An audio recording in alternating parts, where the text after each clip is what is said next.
এখনো জানা যায়নি বিধানসভা নির্বাচনের দিনক্ষণ, কে কোন আসন থেকে ভোটে লড়বেন সেই ঘোষণাও হয়নি। তবে প্রচার যুদ্ধে পিছিয়ে নেই রাজ্যের শাসক দল তৃণমূল কংগ্রেস। দেওয়াল লিখন করে প্রচার শুরু হলো মালদার ইংরেজবাজারে। ইংরেজবাজার পৌরসভার 23 নম্বর ওয়ার্ডে রাজ্য সরকারের উন্নয়নমূলক প্রকল্পের কথা তুলে ধরে দেওয়াল লিখন শুরু করলেন ঘাসফুল শিবিরের সৈনিকরা। রংতুলি নিয়ে ওয়ার্ডের বিভিন্ন দেওয়াল দখল করে চলে প্রচার পর্ব। যদিও এই দেওয়াল লিখনকে ভোটের প্রচার বলতে নারাজ স্থানীয় কাউন্সিলর সুজিত সাহা। তার কথায়, রাজ্যের মুখ্যমন্ত্রী মমতা বন্দ্যোপাধ্যায় সারা বছর মানুষের পাশে থাকেন। এদিন এলাকার যুবতীরা আসন্ন বিধানসভা নির্বাচনে পুনরায় মমতা বন্দ্যোপাধ্যায়কে মুখ্যমন্ত্রী রূপে চেয়ে এই দেওয়াল লিখন করেছে।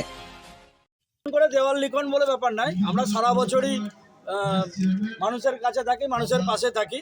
যেহেতু 26-এ খুব সামনে নির্বাচনের আগে এই এলাকার যত যুবশ্রী যুবসাথী যারা আছে, কন্যাশ্রী যারা পায়, যারা লক্ষ্মীর ভাণ্ডার যে মহিলারা পায়, তারা উৎসাহিত হয়ে ওনারা বললেন পুনরায় আমরা বাংলার মেয়ে মমতাকে চাই। এই বলে ওনারা দেওয়াল লিখন দিয়ে আজকে ওনারা ভোটে ঝাঁপিয়ে পড়লেন। আর আমাদের নতুন করে নামার কিছু নাই, আমরা সারা বছর মানুষের সাথেই থাকি। আমরা দিদির সৈনিক হিসেবে দিদির নির্দেশে আমরা সারা বছর মানুষের সাথে, মানুষের পাশে থাকি।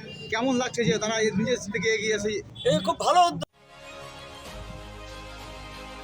এলাকার যুবতীরা রংতুলি হাতে নিয়ে নিজেরাই দেওয়াল লিখন করেন। লক্ষ্মীর ভাণ্ডার, কন্যাশ্রী, সবুজ সাথী, যুব সাথী সহ বিভিন্ন সরকারি প্রকল্পের কথা তুলে ধরা হয় দেওয়াল লিখনের মধ্যে দিয়ে। আমরা চাই যে দিদি থাকুক পরবর্তীতে।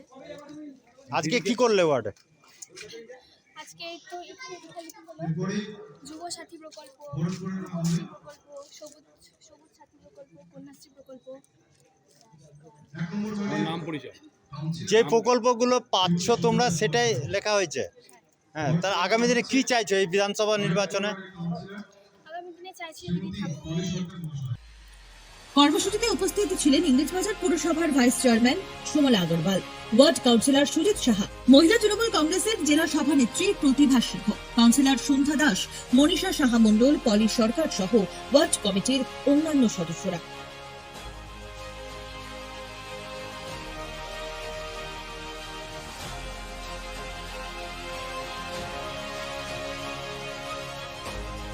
আরো লেটেস্ট খবরের আপডেট পেতে ফলো করুন রাতদিন.in।